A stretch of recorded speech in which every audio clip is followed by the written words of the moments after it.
পুষ্পা সিনেমায় দক্ষিণী তারকা সামান্ত রুৎপ্রভুর আইটেম নাচটি বেশ সাড়া ফেলেছিল। এই গানের সঙ্গে সামান্তার নাচে মজেছিলেন নেটিজেনরাও। এক গান দিয়ে ভারত তো বটেই, উপমহাদেশ জুড়ে ব্যাপক পরিচিতি পান অভিনেত্রী। জানা যাচ্ছে এবার পুষ্পা দ্য রুলে নাকি সেরকমই একটি গানে আল্লু অর্জুনের সঙ্গে নাচতে দেখা যাবে বলিউডের নবাগত তারকা তৃপ্তিকে। স্বাভাবিকভাবে প্রশ্ন উঠছে, পুষ্পা 2-এ কি তবে সামান্থার নাচ দেখতে পাবেন না দর্শক? বলিউড পাড়ায় গুঞ্জন, একটি ডান্স নাম্বারের জন্য তৃপ্তির সঙ্গে যোগাযোগ করেছেন পুষ্পা নির্মাতা। তবে এখন পর্যন্ত এই বিষয়ে কোনো আনুষ্ঠানিক ঘোষণা আসেনি। পুষ্পা সিনেমায় সুপারস্টার আল্লু অর্জুনের বিপরীতে অভিনয় করেছিলেন অভিনেত্রী রশ্মিকা মান্দানা।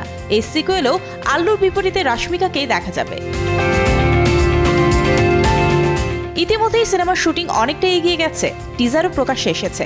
পরনের শাড়ি, মুখে লাল রঙের আঁকিবুকি ও ফুলের মালা, এমন বেশি দেখা গেছে আল্লু অর্জুনকে।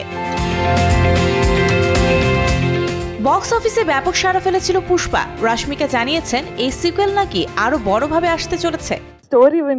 আমরা নিশ্চিত হয়ে বলতে পারি পুষ্পা 2 আরো বড় পরিসরে হতে চলেছে। প্রথম সিনেমাতেই অনেক পাগলামি ছিল, তাই দ্বিতীয় অংশেও স্বাভাবিকভাবেই মানুষের আরো বেশি প্রত্যাশা আছে। তাদের প্রতি আমাদের দায়িত্বও আছে, আমরা সেটাই মেটানোর চেষ্টা করছি। এই মুহূর্তে সিনেমাটির একটি গানের শুটিং চলছে। গানটিতে আল্লু ও রশ্মিকাকে রোমান্টিক অবয়বে দেখা যাবে। অন্যদিকে তৃপ্তি দিমডির হাতেও অ্যানিমেলের পর থেকেই রয়েছে একাধিক কাজ। ভিকি কৌশলের সঙ্গে ব্যাড নিউজ সিনেমার শুটিং শেষ করেছেন তিনি।